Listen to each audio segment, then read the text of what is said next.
En esta noche, por la misericordia de Dios, queremos compartir un tema. El tema de hoy es: ¿por qué nos enojamos con Dios? Muchas veces la gente se enoja con Dios. La gente se enoja con Dios por diferentes cosas. Hoy en día se dice que la iglesia más grande está compuesta por gente que no se está congregando. En su mayoría es gente resentida o con la iglesia o con el pastor. Gente que se resiente con la iglesia, que por un problema con un hermano se enoja con Dios y por diferentes cosas. Déjeme leerle lo que dice en Isaías, capítulo 55, verso 8 al 11. Isaías 55, verso 8 al 11. Dice así la palabra de Dios, en nombre del Padre, del Hijo y con la comunión del Espíritu Santo. Porque mis pensamientos no son vuestros pensamientos, ni vuestros caminos mis caminos, dijo Jehová. Como son más altos los cielos que la tierra, así son mis caminos más altos que vuestros caminos, y mis pensamientos más que vuestros pensamientos. Porque como desciende de los cielos la lluvia y la nieve, y no vuelve allá, sino que riega la tierra, y la hace germinar y producir, y da semilla al que siembra y pan al que come, así será mi palabra que sale de mi boca. No volverá a mí vacía, sino que hará lo que yo quiero, y será prosperada en aquello para que la envíe. Hay un fenómeno que a veces observamos cuando tenemos una participación en tiempos normales y vamos a la clínica del Seguro Social acá en Costa Rica. En las farmacias de la clínica del Seguro Social existen dos filas. Una fila que se hace para dejar la receta médica de las medicinas y otra fila que después hacemos para recoger la medicina que habíamos dejado previamente la receta. Hay dos filas, una para entregar la receta médica de las medicinas y otra fila para recoger las medicinas. Y observa uno que es corriente ver gente que para retirar medicinas hace fila en la fila de la entrega de recetas, y al revés, para entregar su receta hace fila en la de retirar las medicinas. Lo peor de esto es que cuando la persona encargada, cuando llegan a la ventanilla y la persona encargada le dice que se equivocó de fila, muchas veces la gente que se equivocó de fila los insulta a las personas que lo atendieron, y el error realmente no es de las personas que atendieron. Son muchos años tal vez de recibir medicina y está bien especificado en letreros para qué es una fila. Una es para entregar mis recetas y otra es para retirar las medicinas. Y si usted hace fila en la de retirar las medicinas y en realidad iba a entregar apenas la receta, no le van a dar las medicinas. También al otro lado, si llega a la de entregar las recetas y usted va a recoger medicinas, tampoco se las van a dar, sino que lo van a hacer volver a la fila. ¿De qué quiero hablar en esta noche? Número uno, ¿por qué nos enojamos con Dios? Lo primero, nos enojamos con Dios porque no lo comprendemos. Realmente no comprendemos a Dios, realmente no lo conocemos ni sabemos quién es Dios. La palabra de Dios dice: mis pensamientos no son vuestros pensamientos, mis caminos no son vuestros caminos, dice el Señor, porque así como están altos los cielos de la tierra, así son mis caminos más altos que los caminos de ustedes, y mis pensamientos más que vuestros pensamientos. El primer punto por el cual nos enojamos con Dios: porque no lo comprendemos. Dios se escapa, sobrepasa todo entendimiento, sobrepasa toda nuestra comprensión, porque Dios es omnipotente, omnipresente y es omnisciente. Omni, que quiere decir todo y denota totalidad o relación con todos.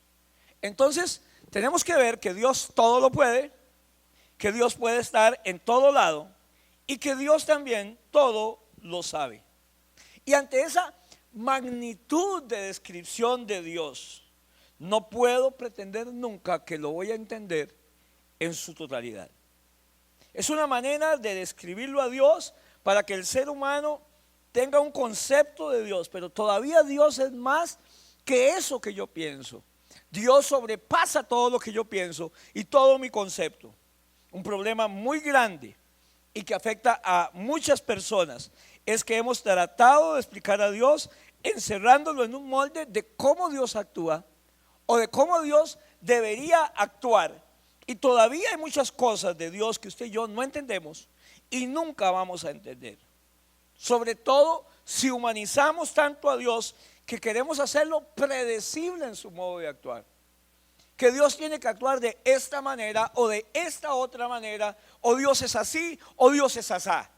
Dios no es predecible, Dios es dueño de sí mismo. Por ejemplo, algunos ministros dicen que Dios siempre sana y que si no sanó le echan la culpa a la persona porque es falto de fe, porque no pidió con fuerza, porque no ayunó lo suficiente. Y esto es un error, pensar que depende de mi oración, que depende de mi ayuno, que depende de qué tanto grito, qué tanto sé de Biblia, qué tantos pasajes de la Biblia puedo nombrar o no. El error grande es creer que Dios me va a dar todo lo que le pido en el momento en que se lo pido y a la manera en que se lo estoy pidiendo. Pensar entonces que si cumplo lo que me pidieron, entonces Dios no tiene otra opción que darme lo que yo le pido. Queremos atar a Dios con nuestras oraciones. Queremos atar a Dios con ofrendas e intercambios de pactos que si te doy tanto tienes que darme lo otro. Y Dios es dueño de sí mismo. Dios no tiene que darnos nada. Lo que quiero decir, hermanos, es que hemos puesto la Biblia a decir cosas que la Biblia no dice. Dios no me da todo lo que le pido. Dios no tiene por qué darme todo lo que le pido. La Biblia dice que no es ni de quien corra, ni es de quien quiera, sino de quien yo tenga misericordia. Y agrega la palabra de Dios: y tendré misericordia de quien yo quiera tener misericordia. La Biblia no dice que Dios me da todo lo que le pido. Y la Biblia deja la opción a Dios de que es cierto, hermanos, que Dios siempre contesta nuestras oraciones, pero no siempre las contesta como yo espero, como yo quiero, a la manera que yo quiero o en el tiempo que yo estoy pidiendo. Cuando venimos a Dios y pretendemos encerrarlo en un concepto que nos enseñó o se nos fue enseñado sobre él, y creemos que Dios tiene que actuar de esta o de esta otra manera, y Dios no lo hace, y Dios no cumple mis expectativas, entonces muchas personas se desilusionan de un Dios que según ellos no quiso ayudarlos. Y no quiso ayudarlos porque Dios no contestó como ellos esperaban que contestara. Vienen las preguntas, viene el cuestionamiento acerca de Dios. ¿Por qué Dios dejó que este ser amado por el cual yo le estuve pidiendo se muriera si yo le pedí con fuerza, si yo le pedí gritando, si yo le pedí encerrado en mi cuarto o al aire libre, o le pedí con ayuno y oración? ¿Por qué perdí esto? ¿Por qué me robaron esto? ¿Por qué no me defendiste, Dios? ¿Por qué no lo evitaste? ¿Por qué no lo sanaste? Y Dios pudo haber hecho eso. Dios pudo haber evitado esa pérdida. Dios pudo haber sanado a alguien que perdimos, a un ser querido. Y yo no estoy en esta noche aquí para explicarte lo que a usted le sucedió. No puedo, ni debo llegar con respuestas simplistas. La verdad es que todos los que me escuchan, quiero decir algo: yo no sé por qué pasó lo que pasó en tu vida. No puedo.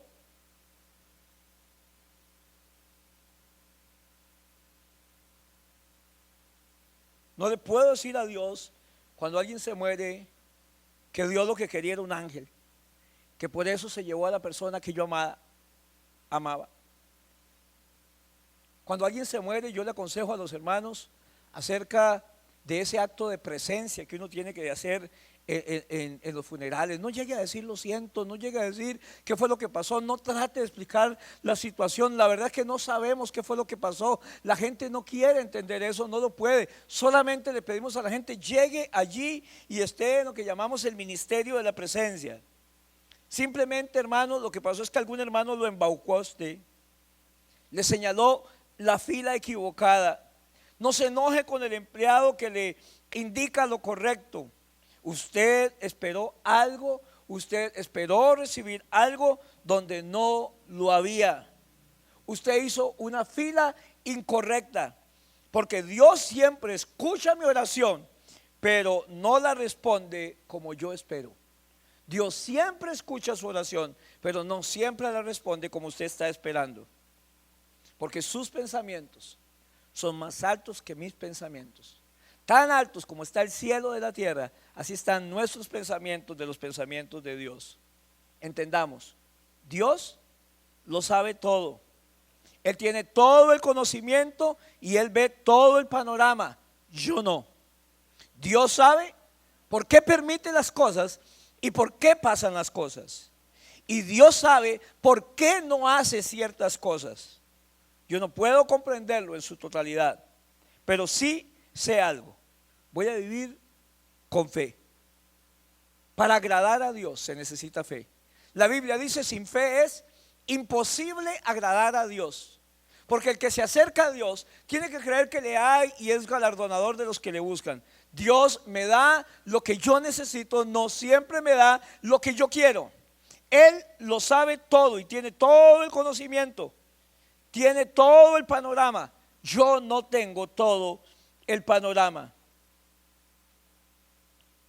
Yo vivo por fe, creyendo que Dios sabe por qué hace y permite las cosas. Porque Él nos hizo, dice la palabra de Dios, y no nosotros a nosotros mismos. Que todo obra para bien a los que le aman, yo lo sé, lo bueno y lo malo. Dios lo permite y al final va a sacar algo a mi favor de todo esto. Dios va a sacar algo bueno de todo lo que te pasó. Por algo Dios permitió lo que te pasó. Por algo Dios lo permitió. A Dios no le interesa tanto concederte tus peticiones como le interesa el proceso que usted y yo pasamos mientras que recibimos lo que le estamos pidiendo a Dios.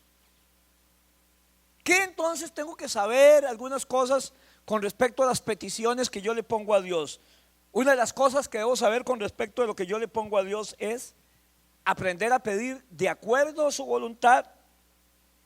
Primera de Juan 5, 14 y 15 dice: y esta es la confianza que tenemos en Él, que si pedimos alguna cosa conforme a su voluntad, Él nos oye.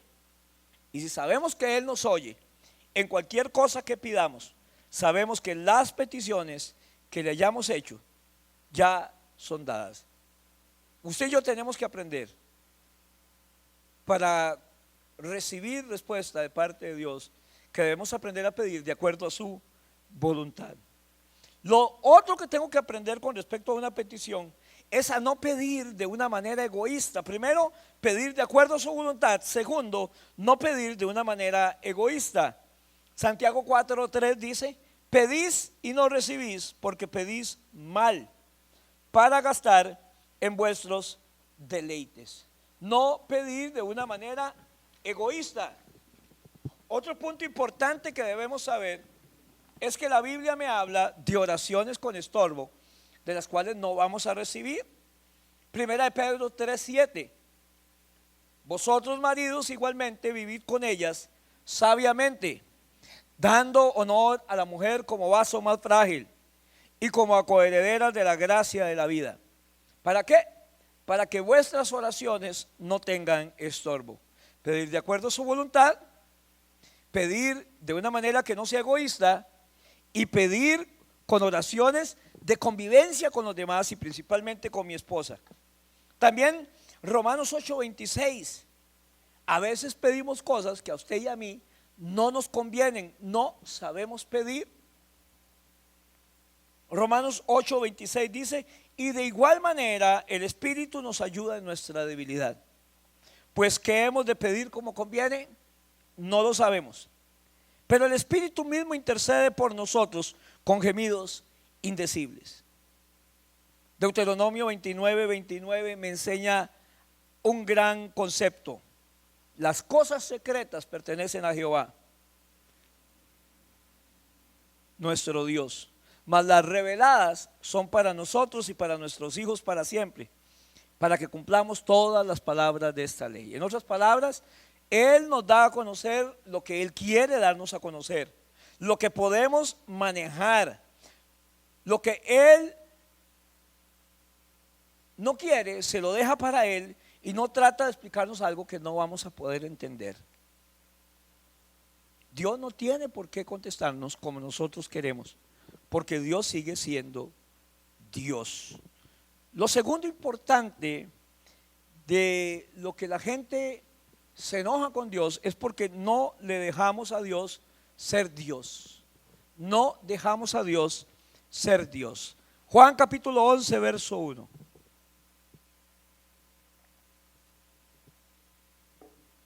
La gente no quiere dejar a Dios ser Dios. En Juan capítulo 11, verso 1, hablando de la muerte de Lázaro, del 1 al 6, estaba entonces enfermo uno llamado Lázaro de Betania, la aldea de María y de Marta, su hermana. María, cuyo hermano Lázaro estaba enfermo, fue la que ungió al Señor con perfume y lo enjugó sus pies con sus cabellos. Enviaron pues las hermanas para decir a Jesús: Señor, he aquí que el que amas está enfermo. Y oyéndoles, Jesús dijo: esta enfermedad no es para muerte, sino para la gloria de Dios, para que el Hijo de Dios sea glorificado por ella. Y amaba Jesús a Marta, a su hermana y a Lázaro. El verso 3 dice: el que amas está enfermo. El verso 5: y amaba Jesús a Marta y a su hermana y a Lázaro. Sin embargo, el 6 dice: cuando oyó Jesús pues que Lázaro estaba enfermo, se quedó 2 días más en el lugar donde estaba. Y eso lo pone uno a reflexionar. Era el que amaba. Tal vez usted y yo pensamos que, al igual que Marta y María, el Señor iba a salir corriendo apenas le dieron la noticia, porque el que ama está enfermo, porque las hermanas que también él amaba estaban enfermas. Pero es lo que dice el 14 y el 15. Estamos en Juan 11, 14 y 15 ahora. Entonces Jesús les dijo claramente: Lázaro ha muerto, y me alegro por vosotros de no haber estado allí, para que creáis. Mas vamos a él. Cristo recalca ahora, ya Lázaro muere, y en el verso 15 él vuelve a decir: me alegro de no haber estado allí, porque si no, no iban a creer. Verso 20.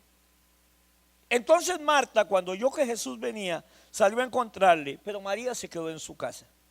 Y Marta dijo a Jesús: Señor, y esta es una gran verdad, si hubieses estado aquí, mi hermano no habría muerto. Por eso Jesús dijo: y me alegro de no haber estado allí, para que creáis. Ahora, ¿por qué Jesús se alegra de no haber estado allí? Por lo que dijo Marta, y después dice María: si hubieras estado aquí, nuestro hermano no habría muerto, porque donde hay vida no puede existir la muerte, y Jesús es el camino, la verdad y la vida. Mas también sé ahora que todo lo que pidas a Dios, Dios te lo dará. Verso 28 al 33. Habiendo dicho esto, fue y llamó a María, su hermana, diciéndole en secreto: el maestro está aquí y te llama. Ella, cuando lo oyó, se levantó de prisa y vino a él. Tal vez lo que ellas esperaban que Jesús hiciera, por la actitud de ellas, por cómo eran ellas, apenas oyó esto, María, su hermana, se levantó de prisa y vino a él. Jesús todavía no había entrado en la aldea, sino que estaba en el lugar donde Marta le había encontrado. Entonces los judíos que estaban en casa con ella y la consolaban, cuando vieron que María se había levantado de prisa y había salido, la siguieron diciendo: va al sepulcro a llorar allí. María, cuando llegó a donde estaba Jesús, al verle, se postró a sus pies, diciéndole: Señor, igual que Marta, si hubieses estado aquí, no habría muerto mi hermano. Jesús entonces, al verla llorando y a los judíos que la acompañaban, también llorando, se estremeció en espíritu y se conmovió. ¿Sabe qué quiero decirle con respecto a esto? Yo no sé cuál es el problema que estás pasando. Yo no sé si usted se está cansando de esperar en el Señor. Yo no sé si usted se está enojando con Dios porque tal vez esta prueba usted siente que está durando mucho, o sientes como que Dios está a miles y miles de kilómetros y Dios no está. Dios está cerca de ti, tan cerca como puedes sentir a un familiar o a alguien en tu casa. Déjame decirte que es que Dios ve las cosas desde otra óptica y que Él tiene todo bajo control. Dios ve las cosas desde otra óptica y Él tiene todo bajo control. Lázaro, a quien Jesús amaba, junto con sus hermanas que también las amaba, estaba enfermo. Según los seres humanos, según usted y yo, según sus hermanas, por el conocimiento que ellos tienen de la vida de este lado de la eternidad, Lázaro estaba grave. Humanamente hablando, era verdad.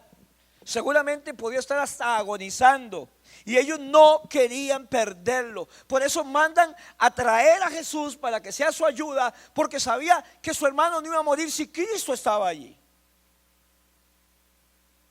Lo que pasa es que ellas y usted y yo no sabían todo lo que Jesús sabía con respecto a la muerte.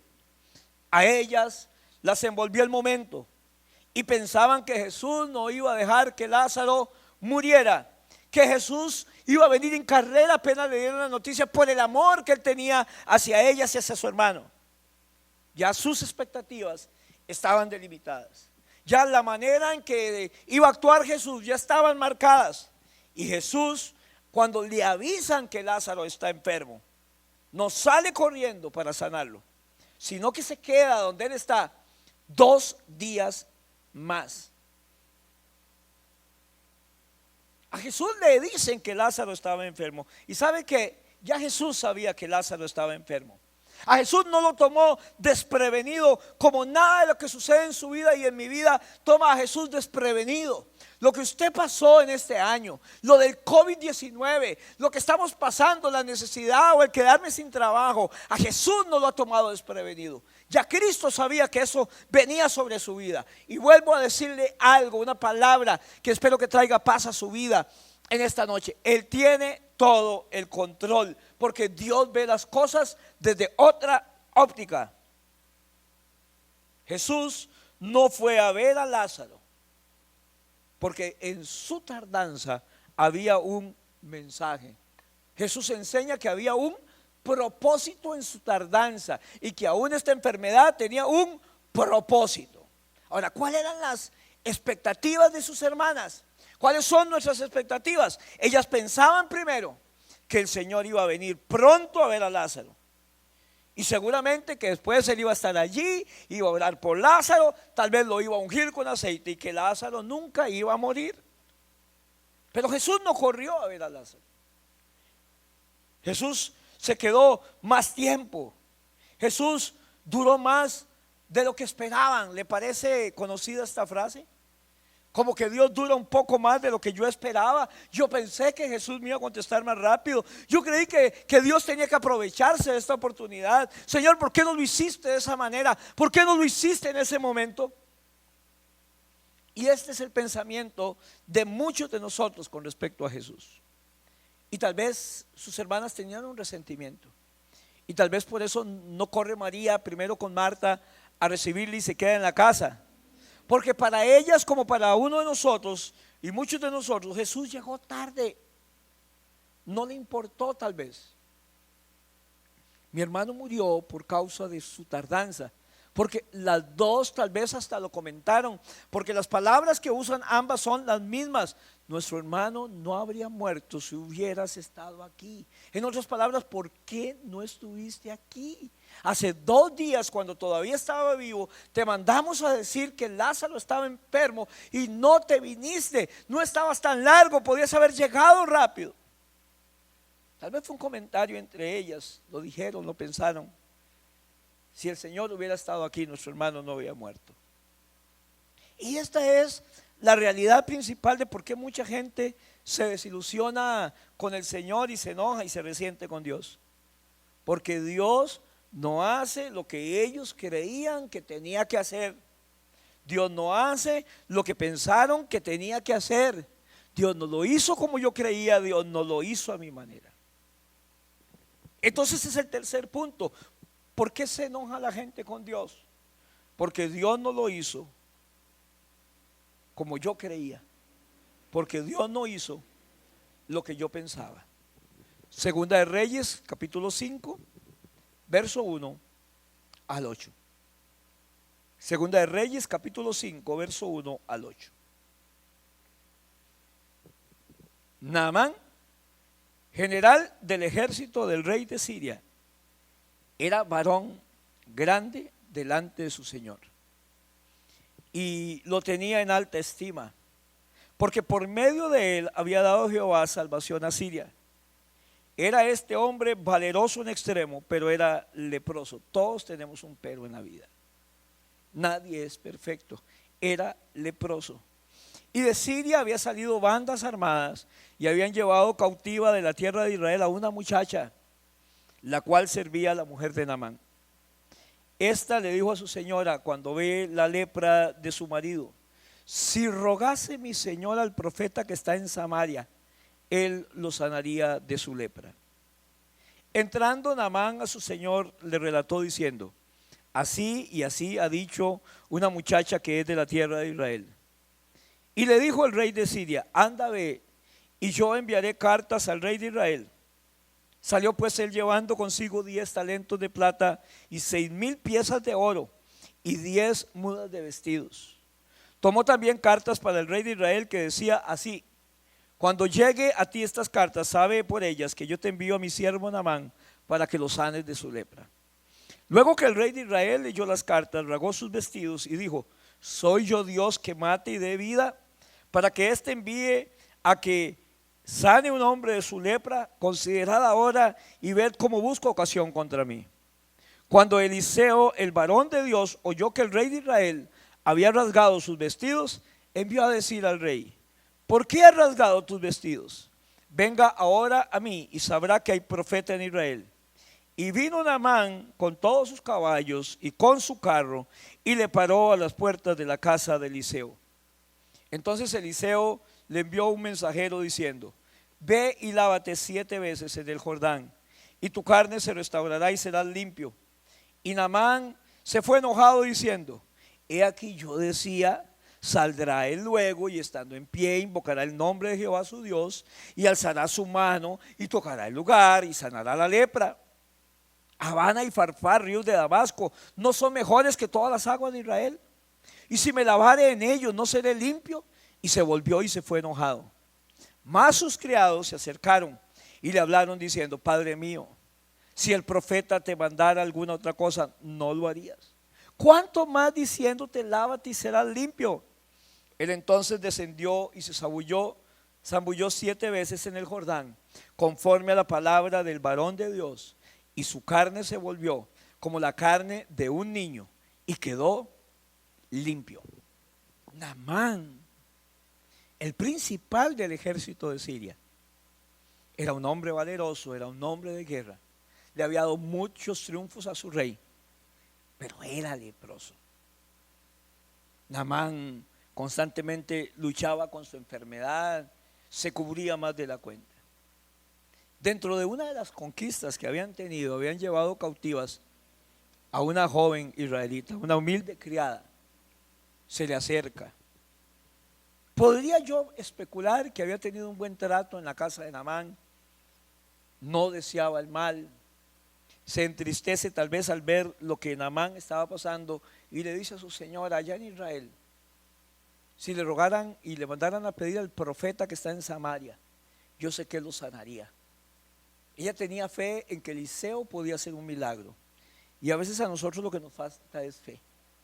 Esa fe en que Dios puede hacer milagros, pero que debemos de actuar también conforme a lo que creemos. Eliseo mandan cartas al rey de Israel, el rey de Israel que cree que es él el que lo va a sanar. Eliseo se da cuenta de la carta y le dice: díganle al rey de Israel que me mande a Naamán para acá, que se den cuenta que hay profeta en Israel. Cuando Naamán viene con un montón de trajes, con un montón de dinero, 6,000 monedas de oro, otras tantas de plata y unas cuantas mudadas, y llega a la casa de Eliseo y lo anuncian, Eliseo no tiene la cortesía, humanamente hablando, de recibirlo, de abrirle la puerta, de lo que nos gusta a muchas personas hoy en día, lucirnos delante de los demás, de tomarse un selfie para que vean cuándo lo sana. Eliseo simplemente manda un mensajero y le dice: ve y lávate 7 veces en el Jordán y tu carne será restaurada. Y Naamán se enoja. Y Naamán se fue enojado diciendo: yo creí, yo decía, yo pensaba. Eso es lo que usted piensa, eso es lo que usted cree, eso es lo que usted dice. Va a salir ahora el profeta y estando en pie delante mío, porque es lo que yo estoy acostumbrado que me hagan, invocará el nombre de Jehová su Dios y alzará su mano y tocará el lugar y va a sanar mi lepra. Pero no lo hizo. No hizo lo que yo esperaba, no hizo lo que yo creía, no hizo como yo quería, sino que simplemente ni me recibió, fue descortés, no sabía con quién estaba hablando y me dijo, mandando por un mensajero, ni siquiera vino él: vaya y se lava 7 veces en el río Jordán. ¿Sabe qué es lo que pasa, hermano y amigo? Dios siempre va a hacer las cosas a su manera. Dios siempre va a hacer las cosas a su manera. Dios hace las cosas como Él quiere. Dios hace las cosas como Él sabe que es mejor. Y como Dios hace las cosas, no siempre llena mis expectativas. Jesús sanó a gente de manera muy diferente. Algunos tal vez vieron a Jesús untándole barro a un ciego en sus ojos y mandara que se lavara sus ojos. Pero no dice la Biblia que a todos sanó así. Nosotros somos especialistas en que hacemos una doctrina, casi un dogma por lo menos, de un hecho que nos resultó. Y si Pablo oraba por los vestidos de la gente y sanaba, nosotros mandamos a que traigan vestidos y que los sane. Y si la sombra de Pedro cuando pasaba, la gente le ponía en la calle para que tal vez su sombra les tocara y les sanara, entonces nosotros con la sombra. Y si alguien hace una manera, lo hacemos así. Y Naamán tenía esa expectativa. Y la gente tenía esa expectativa. Jesús sanó gente de diferentes maneras. Porque cuando Dios hace las cosas como, o más bien, perdón, cuando Dios no hace las cosas como yo creo, incluso como según yo debería de hacerlo, entonces viene el resentimiento y viene el enojo. Hay gente que está resentida con Dios porque Dios no le contestó cuando ellos esperaban. Hay gente que me está escuchando enojada con Dios porque Dios no les hizo el milagro que le estaban pidiendo. Hay gente que ha tomado decisiones y después culpan a Dios. Hay gente que saca a Dios de sus vidas y después quieren que Dios se meta en ellas. Hay pueblos que echan a Dios de sus fronteras.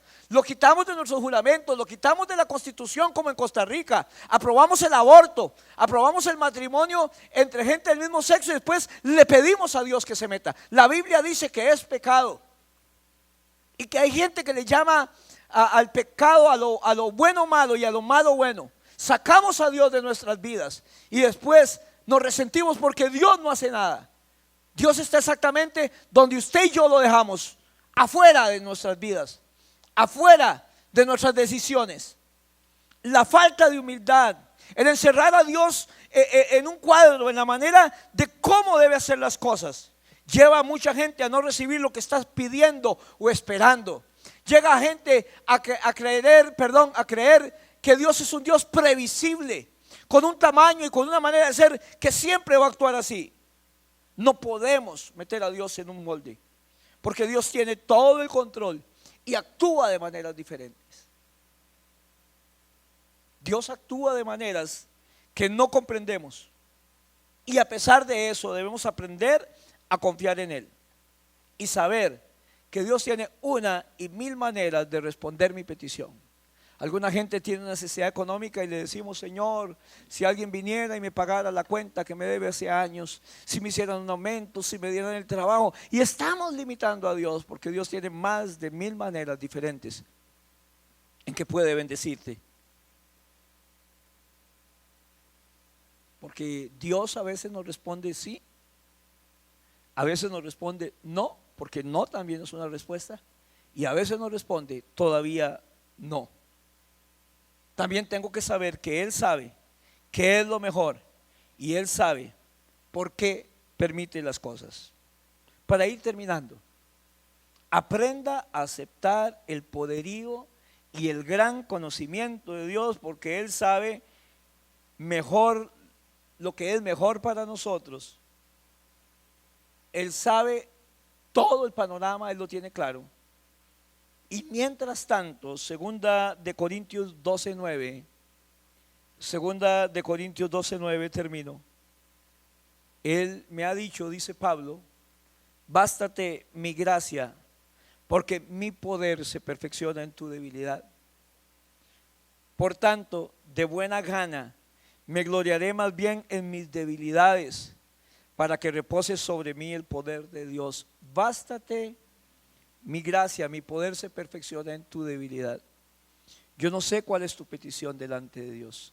Yo no sé qué es lo que le estás pidiendo al Señor hace tiempo, donde tal vez puedas pensar que es tarde, que ya no vale la pena, pero el Señor es especialista en hacer crucifixiones y convertirlas en resurrecciones. Dios tiene un propósito para tu vida, y esta tribulación que estamos pasando, que es momentánea, va a trabajar a tu favor. Déjame orar por ti.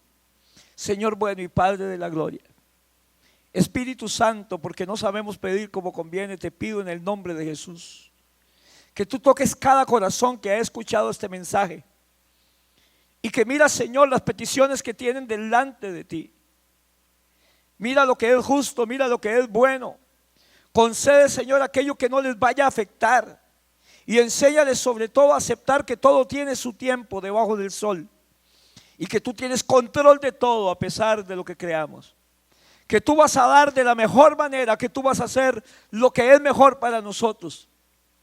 Te pido que perdones a Costa Rica, Señor, que perdones a este gobierno, que perdones al presidente de la República, aquellas decisiones donde tomó, Señor, para dejarte fuera de nuestro país, donde volvió su cara a ti, Señor, la volvió de ti, Señor, se apartó de ti, hizo como necio queriendo hacer lo que quería. Ahora en el nombre de Jesús te pedimos misericordia por Costa Rica, Señor, y que este pueblo y que este gobierno se vuelva a ti, para que tú tengas misericordia, y trátanos con esa misericordia que solo tú puedes dar, Señor, en el nombre de Jesús de Nazaret. Amén.